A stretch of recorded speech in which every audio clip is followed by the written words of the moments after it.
Peace and blessings, and welcome to Catholic Crossroads, a Black Catholic's journey, where we talk about the issues pertaining to Black Catholics here in Chicago, around the nation, and also around the world as well. My name is Gardis Watts. And hi, I'm Tina Carter. And we are a part of the Chicago Black Catholics Alliance, where we do things pertaining to the Black Catholic community here in Chicago, in regards to unifying, in regards to collaborating with Black Catholics around Chicago and the Chicagoland area. So welcome to our video journal that we have here that we're going to try to do possibly every month. Yeah, every month. We also have the Pulse of Black Catholic Chicago, which is an electronic publication that over 1,100 people have subscribed to. Yay! So yeah, so we're going to add on a kind of like a podcast that we're going to do on a monthly basis. So me and Tina, we are the co-founders of the Chicago Black Catholics Alliance, and we are also the publishers of the Pulse of Black Catholic Chicago. So welcome, and this month's topic is about celebrating our ancestors. Yes. So Tina, what does celebrating our ancestors mean?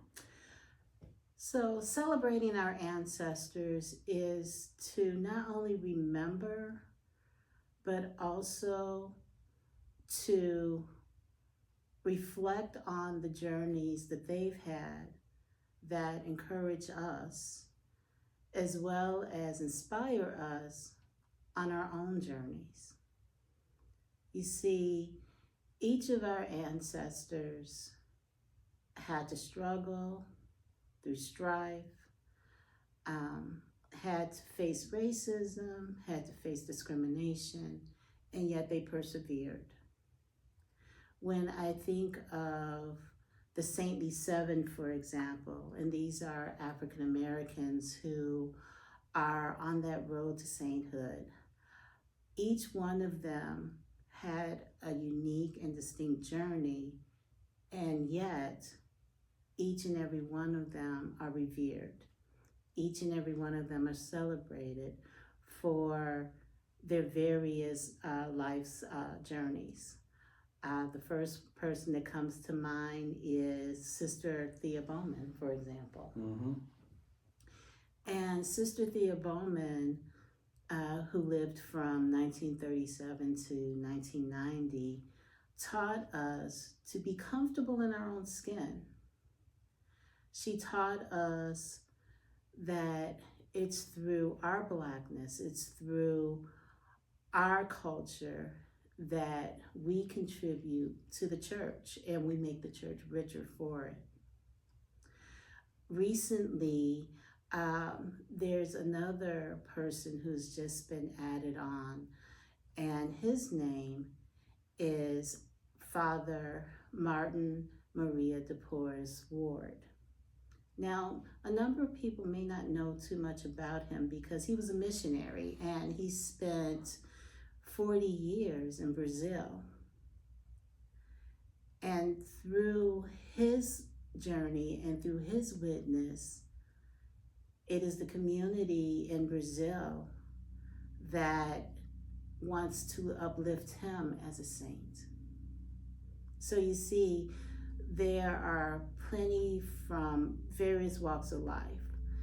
And from each of them, we learn something not only about them, but about ourselves, about our own resilience. Take, for example, Father Augustus Tolton. Mm-hmm. And what would you like to say about Father Augustus Tolton? Well, you know, Father Tolton, very important priest, first Black priest here in Chicago, who served at the time the small Black Catholic community that was here. But his legacy basically kind of stretches out just beyond Chicago, because of the fact that the road that he had to travel as the first Black priest or to be in United States was a very hard road because they weren't looking for a lot of black priests in the Catholic Church here in the United States. Now, mind you, there were people of African descent that were priests before Father Augustus Tolton, but they were outside of this country. Now, mind you, this was during the time where Father Augustus Tolton was born into slavery, and then his parents, well, his mom basically moved him out of a slave state into the free state of Illinois. But unfortunately, even being in Illinois, they still had to deal with racism, even though it was not a slave state. But the journey of him being a priest was, very arduous. It's kind of like it was hard. There was a lot of obstacles in his way, but he was finally able to accomplish what he needed to accomplish. And then when he finally accomplished it, he became a very popular figure. Being the first black priest in the United States was a very rare and unique thing. And he drew a lot of crowds. He drew people to him because there were people who wanted to see him, And in some cases, when I read about that and study about it, it's almost like and I hate to say it, but you know how certain people are like, I gotta go see this unique animal. Yeah. But I mean, when they realized that Father Tolton was actually a good preacher and very humble too, and very humble about it, they started to, join his parish. And it wasn't just it wasn't just an exotic thing to see a black priest. He was actually a very good priest. Yes. However, the problem was many of the white priests in Quincy, where he first started, was very jealous of his congregation because reports say there were up to like 3,000 people who would, hear his sermons. And even the Protestant white pastors were jealous of him. So, he had to get out of Quincy and come to Chicago, where he was tasked to build a church with very little money. Yes. And it basically kind of led to his death, if you ask me, because he worked so hard to get that church up, St. Monica's Parish, that it basically it killed him, where he finally succumbed to his illnesses in July in 1898. 1897. Yeah, and it was like a 100-degree day during that time. Yeah, so the beauty of Father Augustus Tolton's story is that I believe that he took a lot of his strength from his mom. And Martha Jane Tolton, 3 children in tow in the beginnings of the Civil War. And she escaped slavery in a rickety boat across the Mississippi. Getting shot at, too. And I believe that he drew his strength from her to persevere. So when the priest then told him, because they did settle in Tolton, and when the priest in Tolton saw that he had that gift, that he had the call, and yet no seminary would accept him here in the United States, they still found a way out of no way. And he ended up studying in Rome, which I would think is a lot better than maybe studying here, perhaps. But it's through that perseverance, it's through prayer, it's through that sheer will, and it's through the help of others that he was able to overcome all of those obstacles.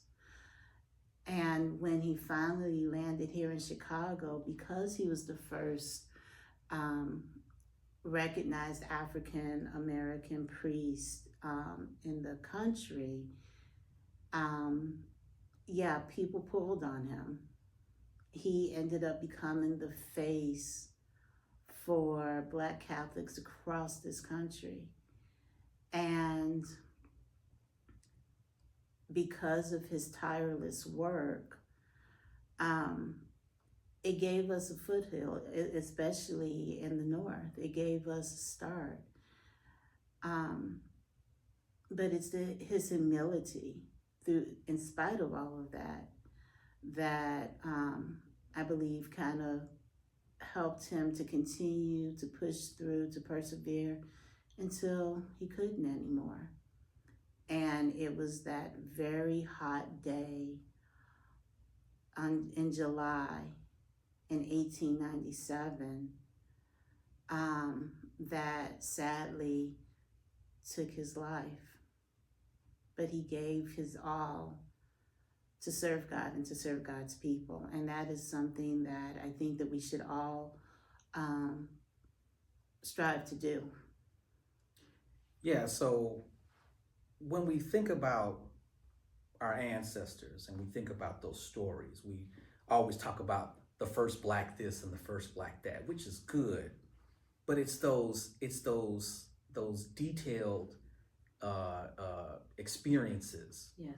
Where we see in Father Augustus Tolton's life what he had to endure to be this first Black priest. You know, because we always see in Black history, you know, this is the first Black this, Black that. You know, we talk about Black inventors, but we sometimes we don't even get into their stories on how some of their stuff got stolen. Right. So like Lewis Latimer, who Thomas Edison stole a lot of his ideas, but apparently Thomas Edison was stealing a lot of other people's ideas too. But those stories of Father Augustus Tolton, you know, enduring what he had to endure to in Quincy and enduring some of the hardships, especially the financial hardships here in Chicago. And also too, intersecting with other people like St. Catherine Drexel, yes, who helped her out, even though he had to write like 10 letters to her. Yeah. But I mean, she eventually got him his money.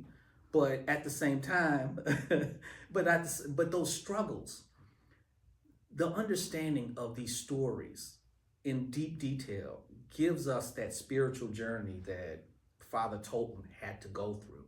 And I think that's something that we should take in the present and teach it to our children, understanding that, yes, maybe the grueling aspects of racism doesn't exist, now like it did back then. However, we're fighting a different fight. Yeah. We're fighting a much different fight. And while we don't fight it the same way Father Augustus Tolton, didn't have to deal with it, it's still that push on to, still be recognized in the Catholic Church. There's still people out there who, feel like, well, I shouldn't be called a Black Catholic because, we should all be Catholic. Yeah, that's a good idea. But unfortunately, our church still suffers from the stain of racism.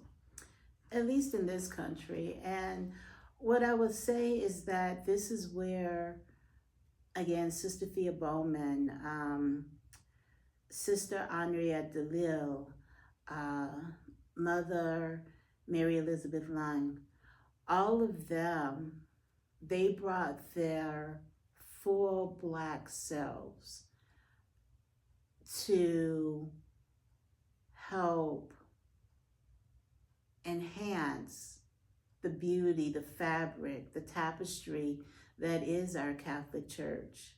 One of the greatest things that I experience as a Catholic, certainly as a Black Catholic, is when I travel to other countries and I have the opportunity to go to Mass. The beauty of the Catholic small c, the universality of our church allows me to experience that togetherness, that worldwide togetherness, even though I'm coming from Chicago, Illinois, and the United States, to experience it in Germany, or to experience it in France, or to experience it in South America or Central America. So that is the beauty, that is the joy of our church. And yet I bring my full self as part of that tapestry. Now, once our church recognizes and continues to learn that each of us have a gift, the gift of ourselves, the gift of our experiences, the gift of our journeys to contribute to this church, just think of how much more richer it will be. Yeah, I mean, we celebrate the 7 saints, well, possible saints, in The saintly seven. the saintly 7. Okay, let me get this straight. The saintly 7. But we have many other people who have gone before and even after them. Yes. In sense of when you were talking about traveling to other countries and dealing with different ethnic groups and cultures, I thought about Daniel Rudd, Yeah. who was the founder of the Black Catholic Congress, who was in a German community in Kentucky and was very fluent in German. And there was reports that he would actually give some of his lectures in German. So I just couldn't imagine a bunch of German people watching this black man speak German to them. So those people who are who are not considered canonized saints yet, or considered in the canonization process, but these are people who were in that line of getting us that proper place in the Catholic community. But they also too understood the overall aspect of the black people in this country. Like Daniel Rudd, while he was pushing for for Catholic education, he was pushing it for all black people, not just black people who are Catholic. Right. Because he always thought about education being the key to liberation, which in a sense that is part of the liberation process. Education. So education. So he always thought about that, and several other people who are in this in the struggle of getting black people to be recognized in the church, and many of them have used what we consider Catholic social teaching. Yes. Being that seeing the human in everybody, and respecting one's culture, respecting one's personhood, because we are all made in the Imago Dei, the image of God. Yes. So as Black Catholics and as Black people in general, we always recognize the struggles of our ancestors.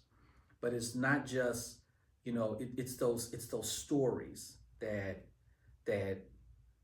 we capture and understand how powerful some of those situations that our ancestors went in. Like we're talking about Sister Thea Bowman. Yes. And how she spoke at the 1989 American Bishops Conference UNCCB, yes. about being her Black self. Yes. That woman was in stage 4 cancer. And she stood up to all of those white bishops and talked about how important it was for her to be her Black self in her church, which was the Catholic Church. Imagine that. Like I said, people don't understand the context of that. Stage 4 cancer, Yeah.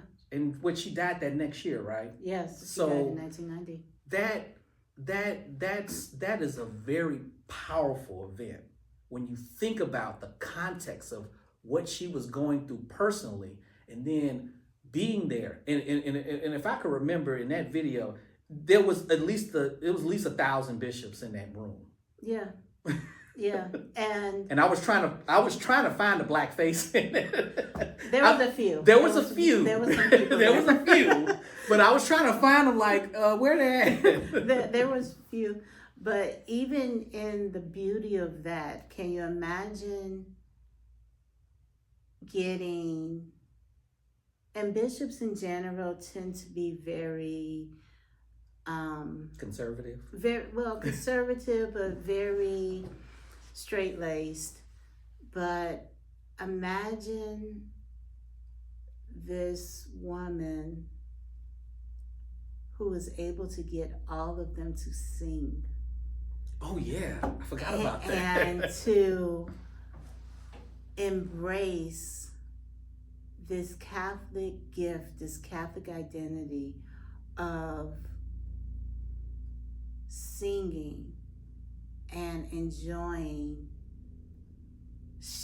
for Sister Thea to share her full self with them, and for them to receive that gift that is Sister Thea Bowman. That is a sight to be seen for sure. And that is the beauty of her. That is the richness of her. That is the joy of her. And I'm sad to say that I never had the opportunity to meet Sister Thea Bowman, but I can attest that her legacy lives on through the teachers and the professors that I've had who were taught by her. People like Dr. C. Vanessa White, Dr. Kathleen Bellows. All of them are her students, and they have passed on the gifts that she has given them onto us. Mm-hmm.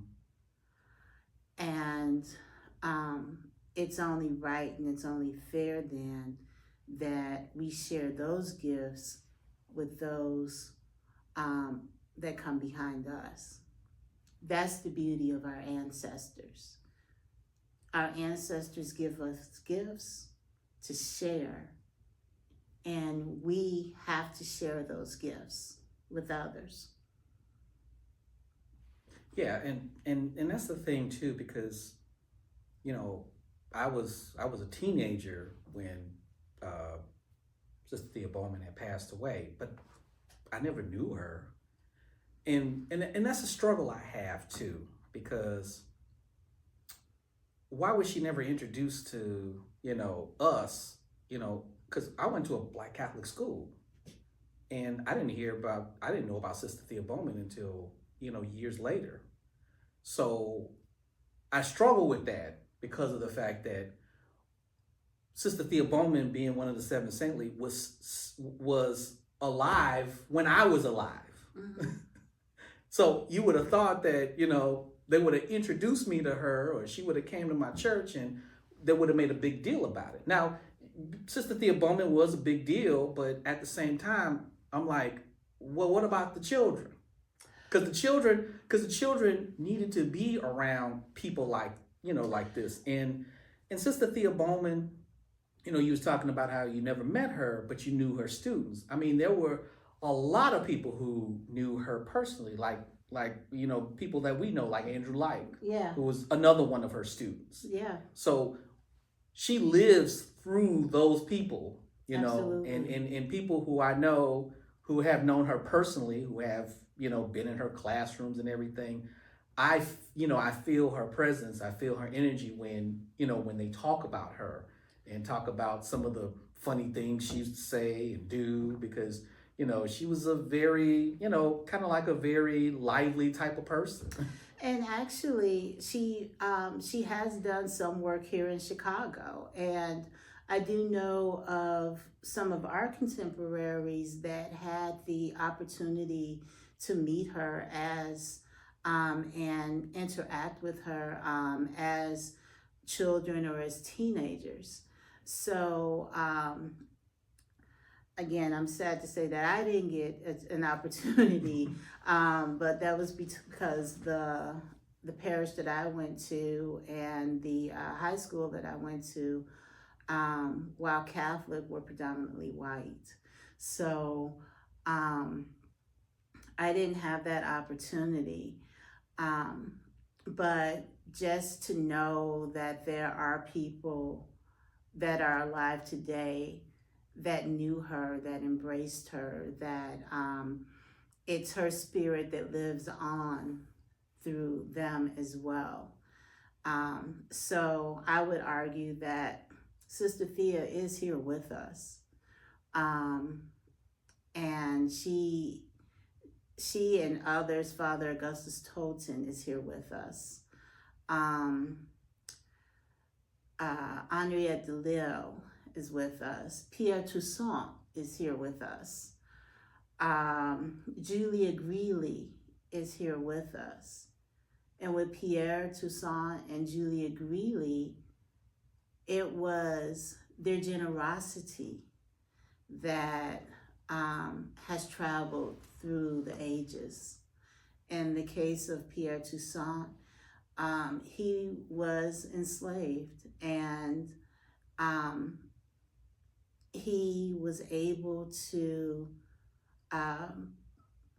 purchase his freedom, as well as the freedom of his wife as a hairdresser. And he gave so much to the Diocese of New York that he helped build their cathedral. In the case of Julia Greeley, she was enslaved, and she found her way to Denver, Colorado. And even though she was a poor Black woman who worked in houses, she gave by making sure that other poor people in Denver, specifically poor whites in Denver, had something to eat, had clothes on their back,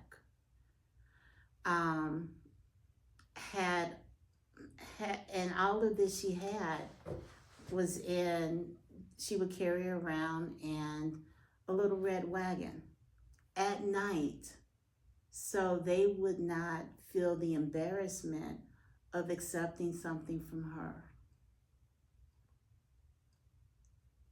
This is generosity, where some would argue, especially in our day and age, that why would you give to somebody who treated you so cruelly? Or why would you give to a group of people who didn't see your own humanity? And the reason being is because at the end of the day, we're all children of God. And even if you may not see my humanity, I have to see yours. And I have to treat you accordingly. Well, I think too, the generosity and there are levels to this, because I think the Saintly Seven have a level of generosity, giving their life to a church, which didn't want them. Yeah.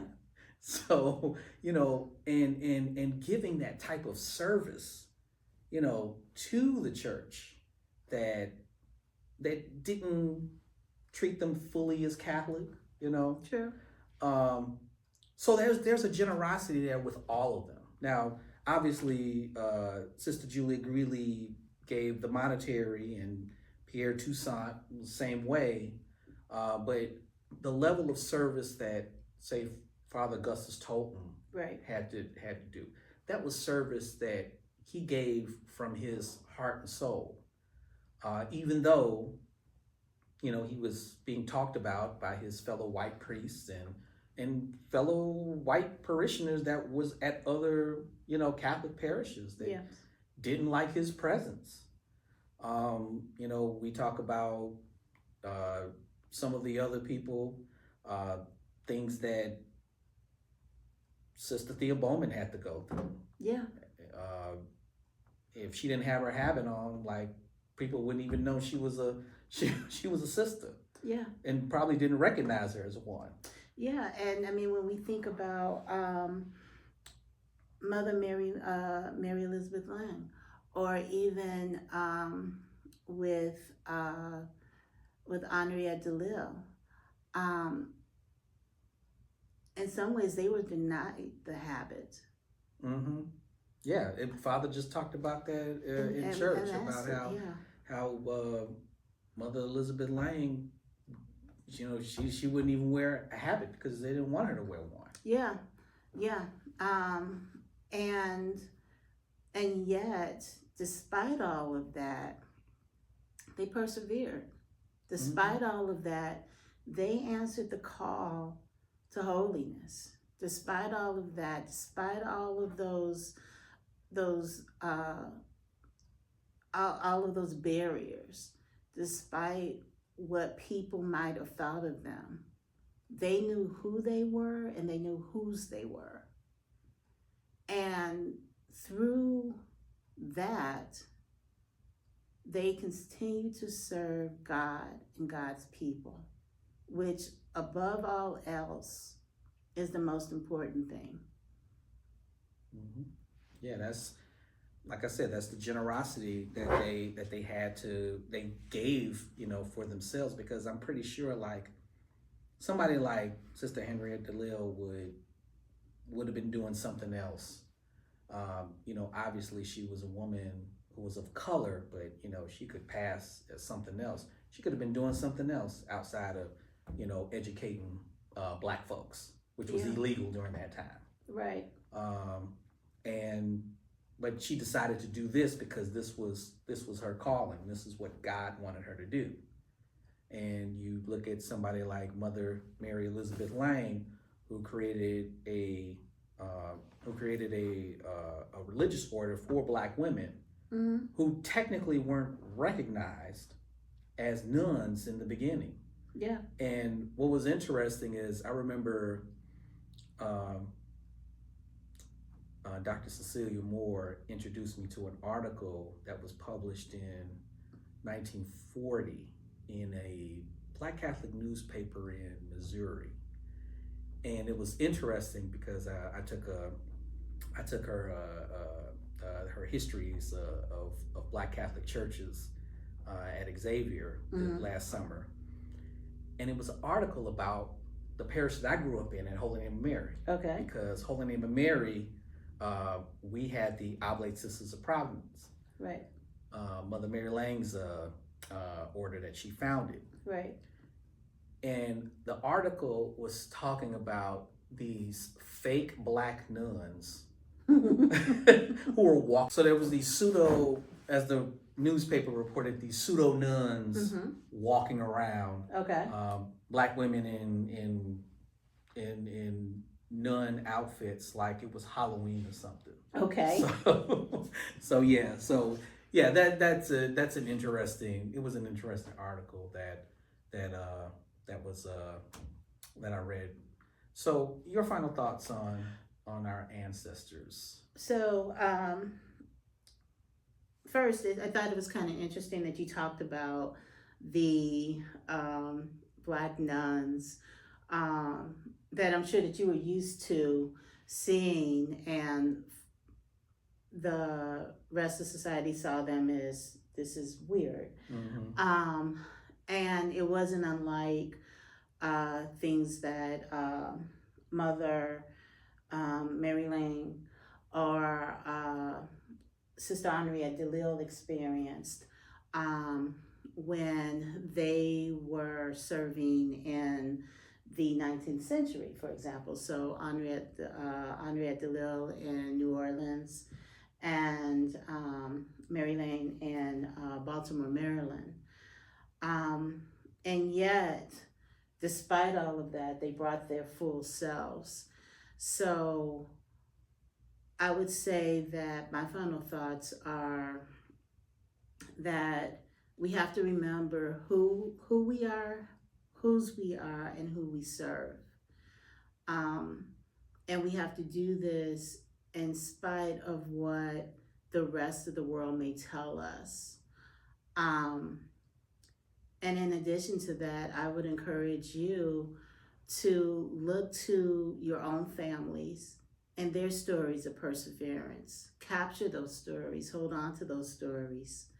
Those stories can only strengthen you in your own journeys, because it's, in some ways, it's in our DNA, to persevere in spite of the struggle.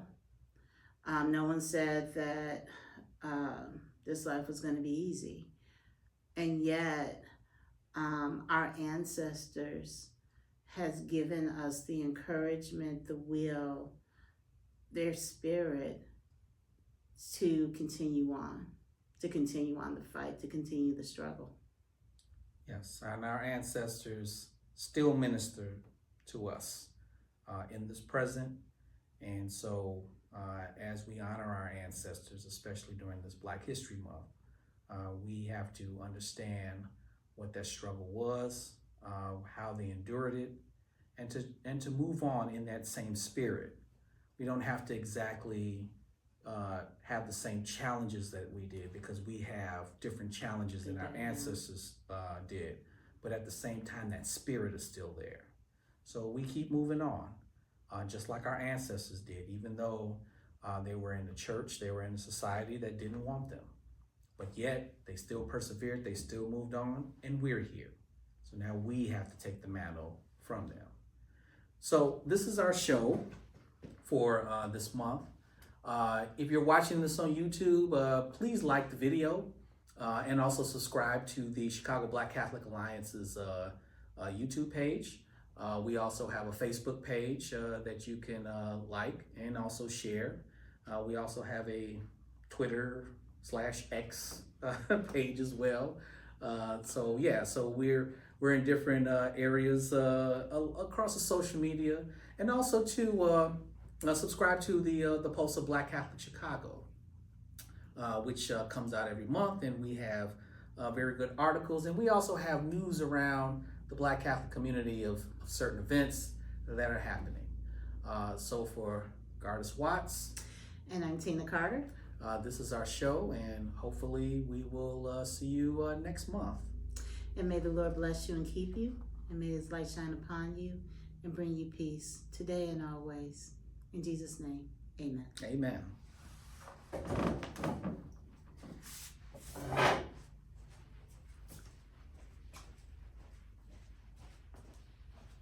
Please tell me you got that.